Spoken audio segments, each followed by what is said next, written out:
What's up, family? Gerald the Bossman here. You're tuned into the Bossman Show on AM 1010, AM 1430, 1055 The King. Let the King out at 105theking.com and the Bossman Show at bossmanshow.com. Hit me up on Instagram, The Bossman Show, Twitter at Bossman Show, and Facebook, Bossman Show. It's the Bossman on your radio. Listen to the Bossman Show with your host, JR, Saturdays at 9 a.m. right here on AM 1010, The King. What's up, good people? BetOnline is your number one source for all your betting needs. The latest odds, lines, and matchup reports for baseball, boxing, golf, and more. BetOnline continues to be the fastest and easiest way to place your wagers, including live betting and your favorite casino and card games available to play right from your phone. Head to the website or use your mobile device to sign up today and get in on the action. Remember to use your promo code BELIEVE, B-L-E-A-V, for your 50% welcome bonus on your first deposit. BetOnline, where the game starts. BS3 Network, changing the way you watch TV.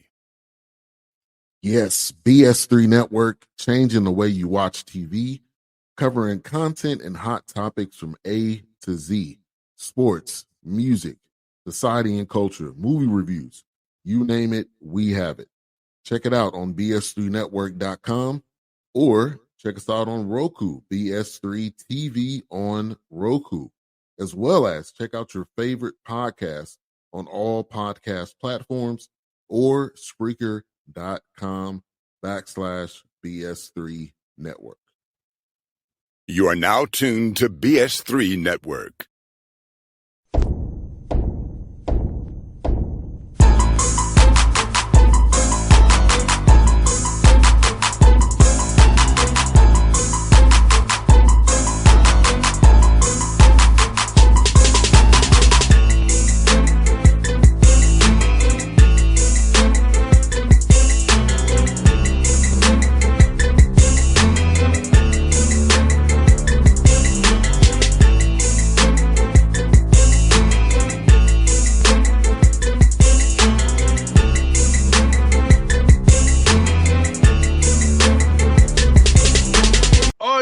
We're back. You see him on the screen. There's the coach, Shawn Walker. My brother, Allen University. Yellow Jackets doing his thing, man. I know he had a tough weekend, but they're going to bounce back.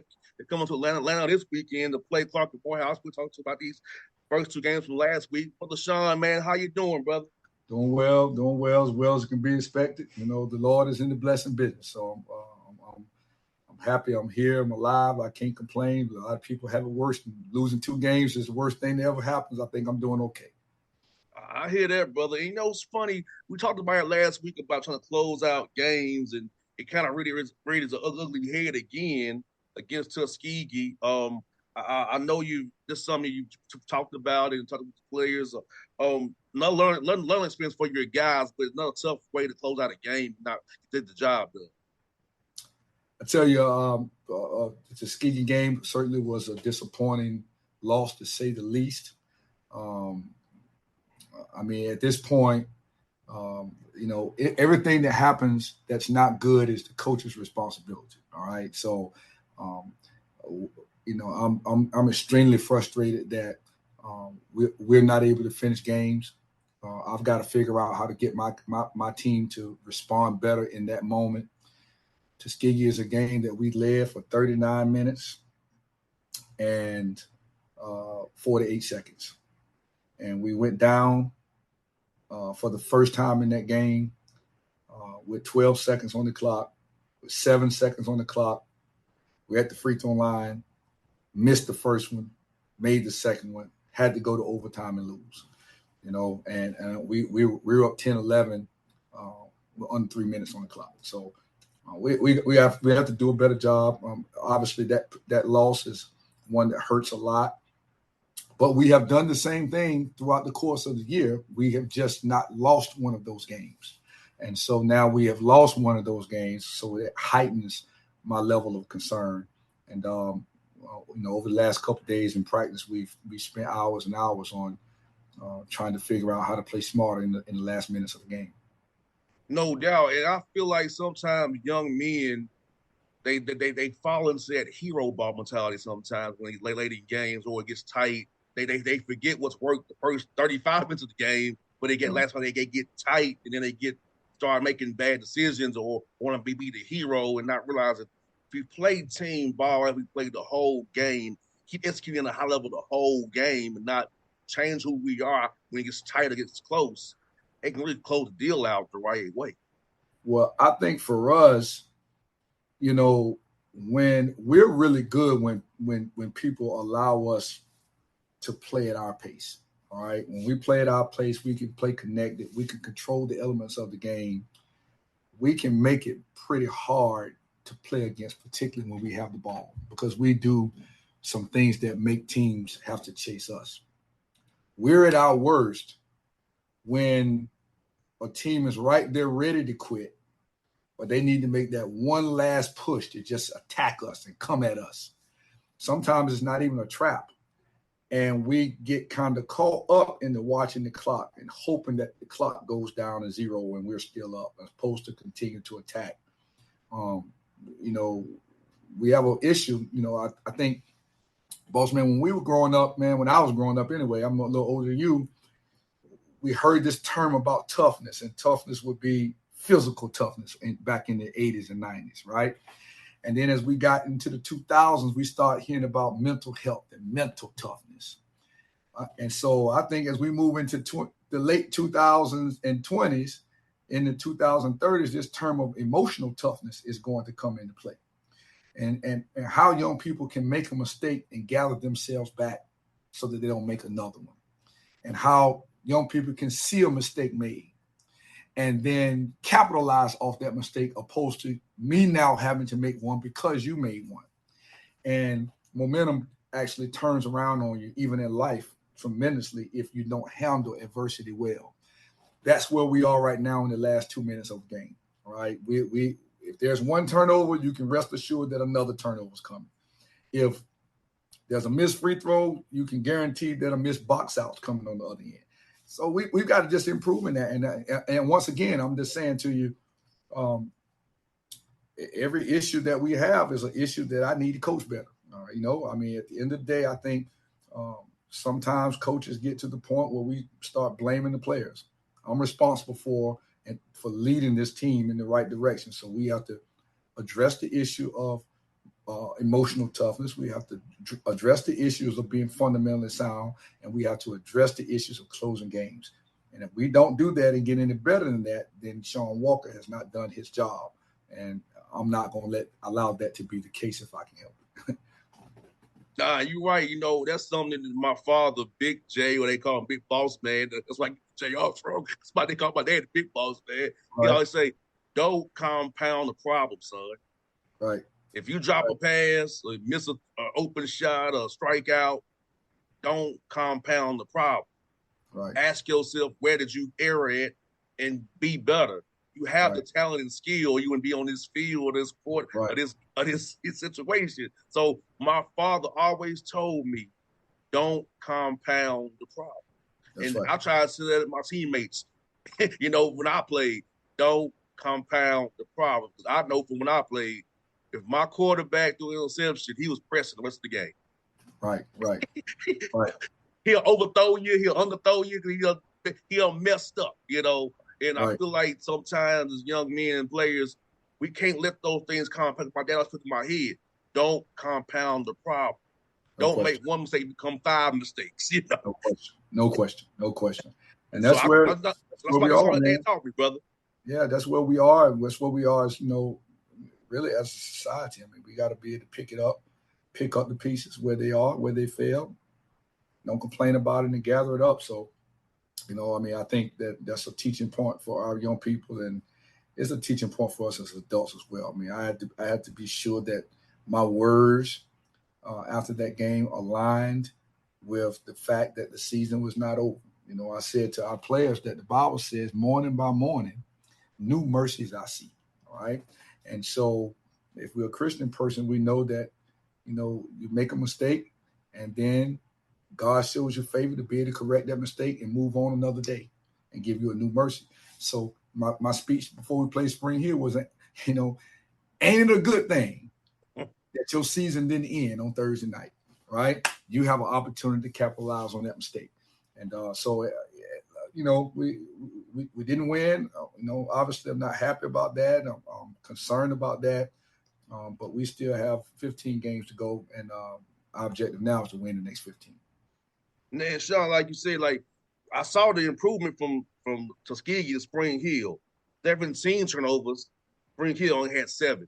And when you limit those turnovers, you have an opportunity to be successful. And I know the result you wanted, but still, you cut down turnovers over half of them, 17-7, which is good for a 40-minute game of basketball. Yeah. So we, you know, I was not dissatisfied with how we played against Spring. Spring Hill beat us. All right. Spring Hill made some shots in a timely fashion that were devastating shots. The shot that beat us at Tuskegee was at the end of the shot clock, 1 or 2 seconds left on the shot clock. The guy turned around, threw the ball at the basket, and it went in, and we went down 4. All right. Spring Hill hit 2 shots like that. The first shot in the second half, the guy shot the ball from the corner, and the ball hit the middle of the backboard from the corner and went in. All right. And so they hit 2 shots that way. And so that game was much closer than a 12-point game. I mean, I think the score at one point was 64-60. We stole the ball, went down the floor, laid it up, and they blocked it from behind.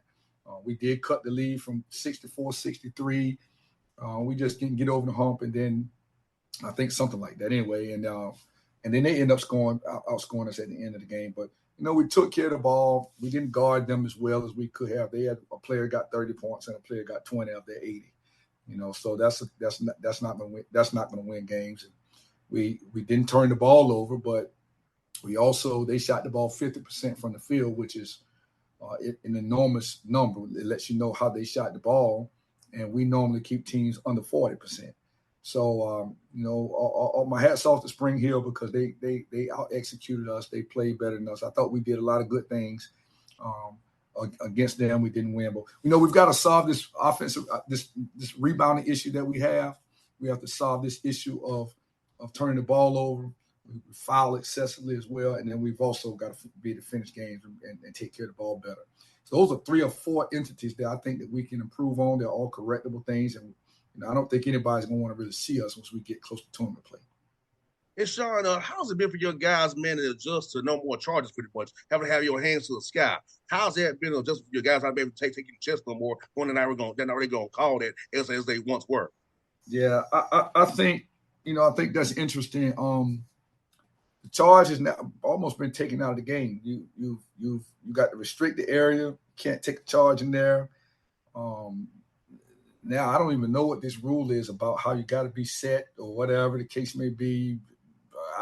You know, we don't really talk about it a lot, man, because at the end of the day, you know, the way I've adjusted to it in teaching is let's get to the ball before we're in a desperate mode to have to take a charge, right?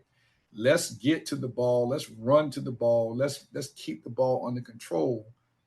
The charge or the block shot is the red cross. You're in an emergency, okay? And so now the ball is in there so deep that you got to let it run you over because somebody's got beat. Somebody is in a position that they're not in front of the ball. And so we work real hard at trying to keep the basketball in front so that we don't have to get in a red cross emergency situation. Now, obviously, we do want to take the charge. There is time and place for that. We try not to go airborne because we really don't have a shot taken, a shot blocker back there. But it's definitely a major adjustment into the game because you can't just sit in that hole now and wait for people to run you over. I don't think anybody knows what a block is, or anybody knows what a charge is. When the whistle blows, it's going to be a block. All right, so we got to try to work against that theory and not get ourselves in that position. Yeah, and I've been telling young men myself, just keep your hands up high and live the result. Because if you even have the semblance you're reaching down to foul, That's okay, right. That's right. Just keep your hands to the sky and live with the result and make them have to look like a fool when they get tape review or calling a foul on you. Absolutely. That's it. And that's, hey, whatever they call it, the official's not going to change it regardless. So. Exactly. Exactly. And you know what, Shawn? I saw some positive for you too, man. Off your bench, 38 points off your bench against Spring Hill. I know you weren't one of the starters, but off the bench, man, you had great production off that bench against Spring Hill. Yeah. So, I have a starter, the guy that was starting that came off the bench. I played 2 post guys. Basically, I may play one 23 minutes and one 17 minutes. I may play both of them 20 minutes, depending upon how they're playing. So we played 10, 11 guys. So it's just a matter of who's going to play well. Jordan Edmonds at Spring Hill had a really good game. He's a freshman. I think he had 14 points in the career high that comes off the bench. Tariq McAdoo, actually, he plays behind Tariq McAdoo, and Tariq McAdoo is a senior that, we look for to score some, but really to rebound for us, and he'll find a way to score and have double-doubles, 10 and 10, 10 and 12. So we play a lot of people. That number of bench points is not startling to me because we're seeking every night collectively to see who's going to play well and put those guys out on the floor for the long haul. No doubt, man. And then talk about this matchup. You come to Atlanta this weekend, brother. Got Morehouse on Saturday. First start with them. What do you see for them guys on film as you prepare for those guys coming up on Saturday here? Yeah, this is going to be a tough weekend. I think that Morehouse and Clark are definitely one of the top 5 teams in our league across the board. Morehouse is big and strong. They have a wing player that can really take the ball to the basket. They shoot the ball from deep. They're a complete basketball team with size and strength and quickness and shooting ability, and they post up strong. Clark Atlanta's super talented. Obviously, they beat Mercer early in the year in Mercer's first game. Super talented. Styles a little different. They play a little faster. They're a little bit more aggressive on the defensive end. Both teams are coming at you hard, which is a concern of mine, again, as that's our weakness. It's going to be a tough weekend for us. We have not won in 2024. We started 2024 0-2. All right, one of those games was a game that we probably should not have lost, but we did. We have to figure out a way to play well in Atlanta and figure out how to win 1 or 2 of these games. All right, and we don't want to get ourselves in a position where we want a 4-game losing streak before we come home. But it's going to be a tough weekend. I mean, 2 teams very well coached, very aggressive, great players. It's going to be a crazy atmosphere. School's just getting started for everybody. So Morehouse students will be there. Clark Atlanta students will be sitting right on top of us on Monday. We're going to have to be physically, mentally, and emotionally tough to perform and come out with a win on either one of these days on the weekend. And Shawn, looking at y'all standards in the SIAC, man, a lot of you all bunched up between 5 and 3 wins, man. So it's not really nobody blowing anybody out. No, Phoenix got 7 wins. Wells has 6, but a lot of you all had 3 to 5 win range. So which tells me is depth in the conference, and you are 8 on any given night. It's about who follows the details the closest, executes the small things the best for winning these games. That's the thin margin what you all are playing against with everybody being so close right now. There's no doubt about that. Benedict's the cream of the crop. They're 9 in the country. I think they're 15 or 16 and 0. They've been punishing people, beating people 30. Clark Atlanta and Morehouse are 2 quality teams that I think are top teams in the league, and of course Miles. But obviously Miles and Benedict at this point, the way that it looks, Morehouse goes to Kentucky State last week and loses. Kentucky State, I think, won their first conference game against Morehouse. Morehouse goes to Central State and beats Central State by 30. Albany beats Florida A&M early in the year. Albany has, kind of been on the skid since then. Spring Hill loses to Benedict, comes back, beats us. Spring Hill is beaten. Edward Waters really good. Morehouse beat Spring Hill really good. The league is super duper balanced outside of Benedict, who's extremely powerful. And so we're just trying to carve our place out here in this spot, man. I don't know exactly where we are. I would have felt really good if we could have finished the game against Tuskegee, but Tuskegee's only won, I believe, one game, maybe 2 games in the conference. And Tuskegee is as good as anybody in the league. They're big and strong, and they made 9 3-pointers against us. They got a dog inside with Montez Jones, who's extremely good. Like, Tuskegee is a solid team and very well coached. They're trying to put it together. So championships won in March, not in November, not in December, not in January. So the team that improves the most has the farthest to grow and figures out how to grow is going to be the team that's going to be very dangerous going into the tournament. What's beautiful is you got these weeks to get better and hopefully to peak at the right time in Savannah. That's right. And make that run. So all these adverse times now can come back around. Like, it would happen for a reason, and that we better for it. That's right, no question. And that's the part that we have to infringe upon our kids, is that it's not over until it's over. And you can lose 5 or 6 or 7 games in a row, which we don't want to do. But you can win 4 games in a row and make history. And so we got to positively move forward to that task every day. We practice this morning at 6 o'clock. Practice tomorrow at 4 o'clock, because we'll play Saturday at 4 o'clock. We're practicing toughness. We practiced yesterday at 11 o'clock. We're practicing adjusting and adapting. 11 o'clock, we were off Monday. We practiced 11 o'clock on Tuesday. Practice 6 a.m. on Wednesday. Practice 4 o'clock on Thursday. Get on the bus, hopefully practice at Morehouse at some point in time, and be ready to strap up on Saturday. And so we have no excuse not know we got to adapt, we got to adjust, I don't care if it's cold, if it's raining, if it's early, if it's late, you got to be ready to perform. And so that's the element for me that I'm working on, our emotional toughness. All right. Nobody wants to get out of that bed at 4:30, wash your face, come over here in the cold and the rain, let me fuss at you and cuss at you in the morning. Don't nobody want to do that. Matter of fact, when the alarm went off, I hit snooze 3 or 4 times. So, but at the end of the day, this is what's necessary for this team. And it's important for this program, for the culture that we're building. We're fighting for this new culture every day. And so, hey, I'm expecting it to pay off. I'm expecting it to pay off for us, for something good to happen for our young people. That's what's most important, something good to happen for our players. And if we can make that happen and keep moving them and teaching them and motivating them and edifying them, something good should happen for them coming in the backstretch of the year.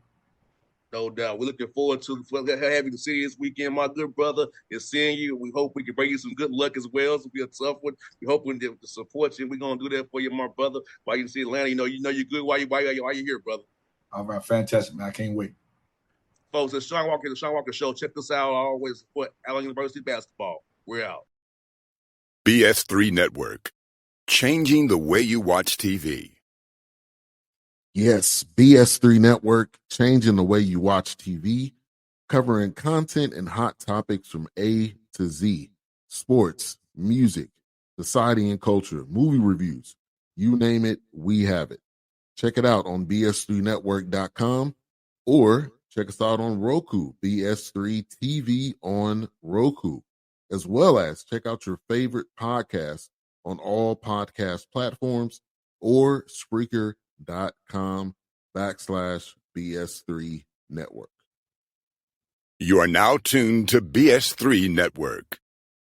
What's up, good people? Bet Online is your #1 source for all your betting needs. The latest odds, lines, and matchup reports for baseball, boxing, golf, and more.